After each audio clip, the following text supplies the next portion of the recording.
The scent of cedar and dust filled the air in the small workshop behind Elijah Reed's home. The sun poured through a single narrow window, casting long shadows across wooden planks, curled shavings, and a set of tools older than some headstones out in the cemetery. Elijah, now in his 70s, moved with the kind of deliberate grace earned through decades of precision. His hands were knotted with age but sure, each movement quiet, reverent. He didn't just make caskets, he honored the dead. Folks in town used to joke, "If Elijah builds your box, you'll sleep better than the living." But no one laughed too hard, not because the work wasn't good, but because everyone knew Elijah took it seriously. He prayed over the wood, never rushed, never reused. He called it his oath, that every man, woman, or child deserved a resting place built with care. He'd buried preachers, teachers, drunks, and children, but he'd never built a box for someone like Charles Dunning. The knock came just before dusk. Elijah opened the door to find a man in a dark wool coat and church shoes, too polished for gravel roads. "Mr. Reed, I'm Emery Dunning. My father, Charles, he's not long for this world. He specifically asked that you build his casket." Elijah didn't answer right away. He knew the name. Everyone did.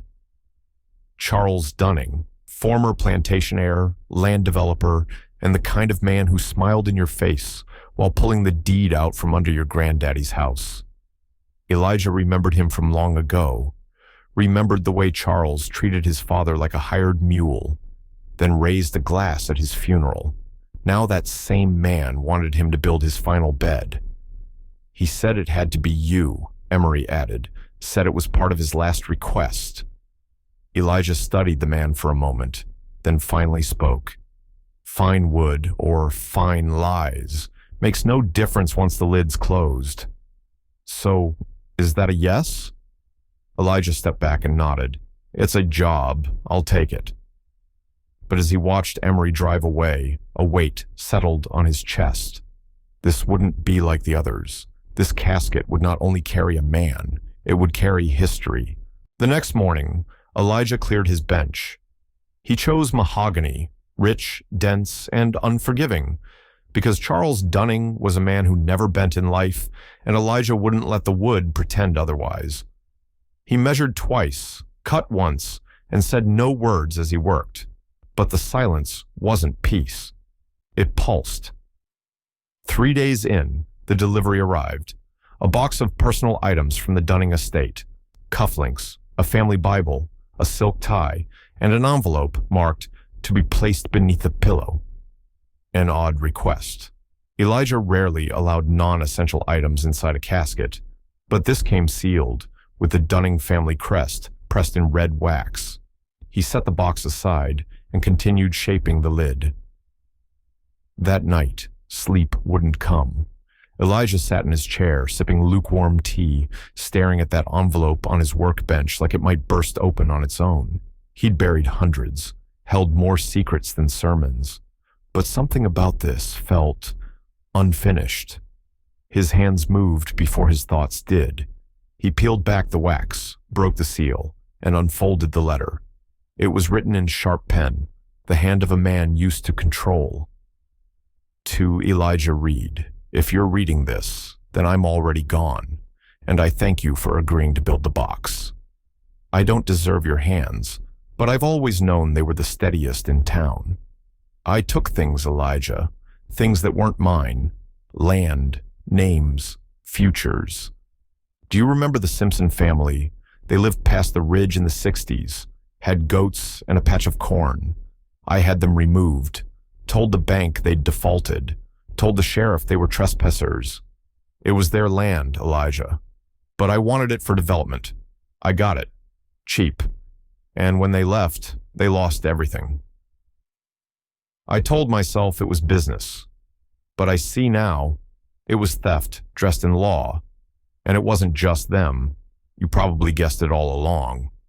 But I need someone to know I knew. And I need you to decide if that truth goes into the ground with me or stays above it.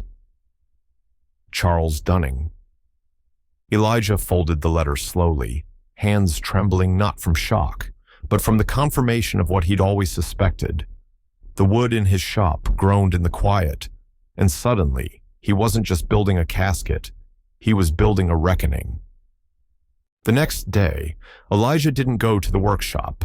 Instead, he drove the long back road toward the ridge, the same road he used to walk as a boy when the Simpson family still lived in the valley.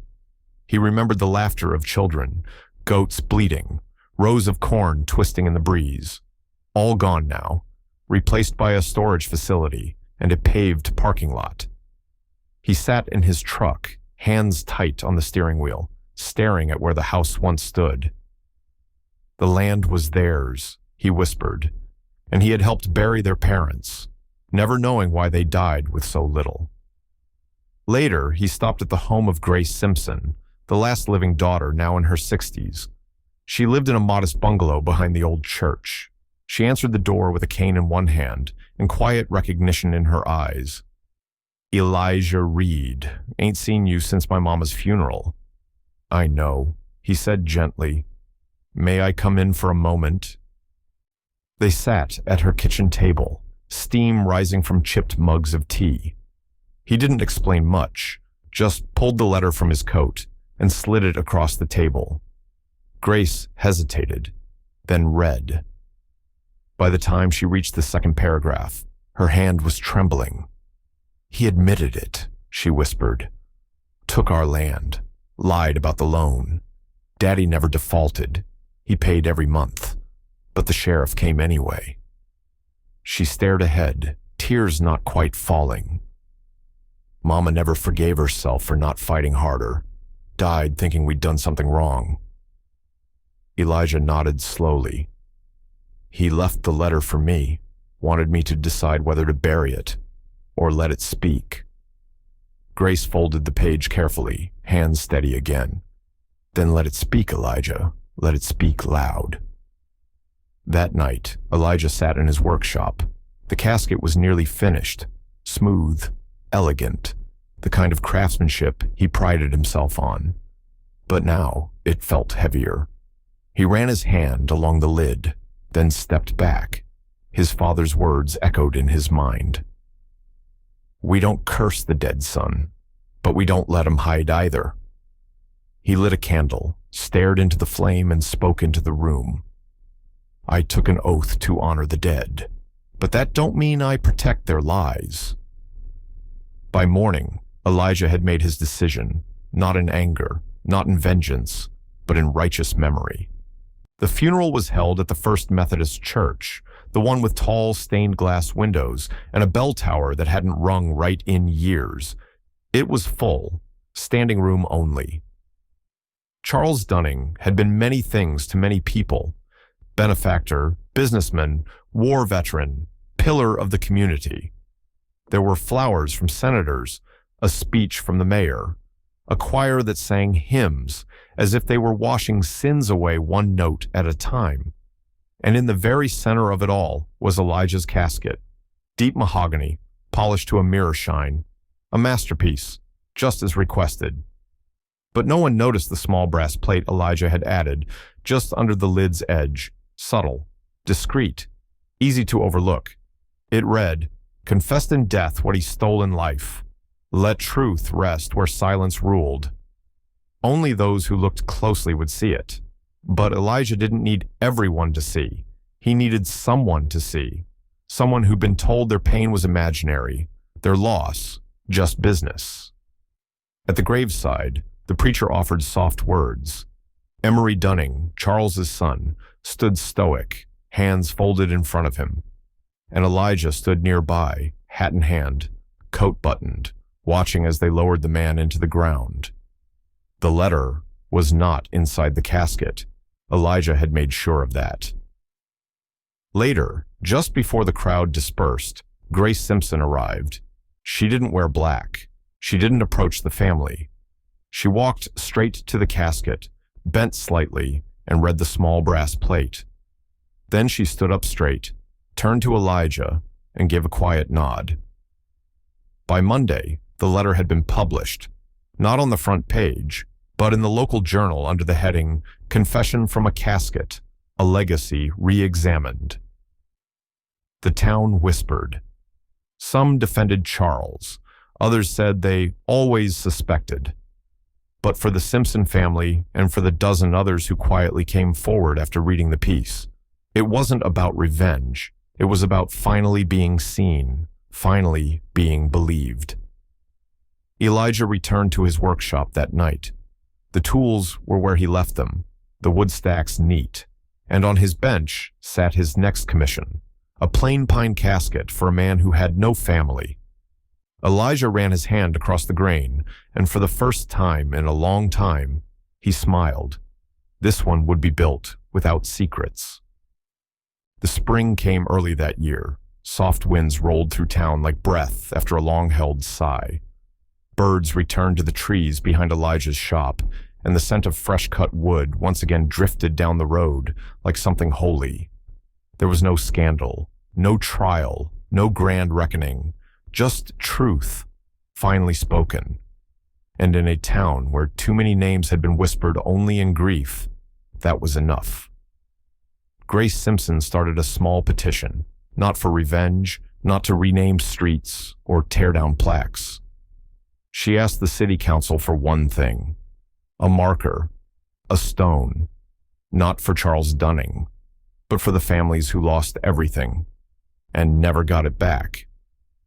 The motion passed quietly, and 2 months later, beside the municipal building Charles helped build on stolen land, they placed the plaque. To the unseen, the homes taken, the names buried, the truths now resting in the open. Elijah didn't attend the unveiling. He stayed in his shop that day, shaping a new casket with plain pine sides and a hand-carved cross on the lid. But word reached him that someone had placed a single flower beneath the plaque with a note that simply read, "Thank you, Mr. Reed, for letting us rest, too." That night, Elijah swept the floor, washed his hands, and sat in the chair near the window where the light fell soft and amber. He looked at the tools on the wall, the ones passed down from his father, the ones that had shaped wood and carried weight. And he whispered, "I didn't break my oath. I just remembered who it was made for." Outside, the trees bent gently in the wind. And for the first time in a long time, Elijah felt what he'd given others for decades: peace. Some caskets hold bodies, others hold secrets. But when the truth is carved with care, even the dead can finally speak. Elijah Reed honored the silence of the grave for decades, but when that silence became a shield for stolen names and buried shame, he broke it, not with noise, but with dignity. If this story moved you, help carry it forward. Like, share, and subscribe. Because some oaths are made not to protect the powerful, but to give peace to the ones they tried to forget.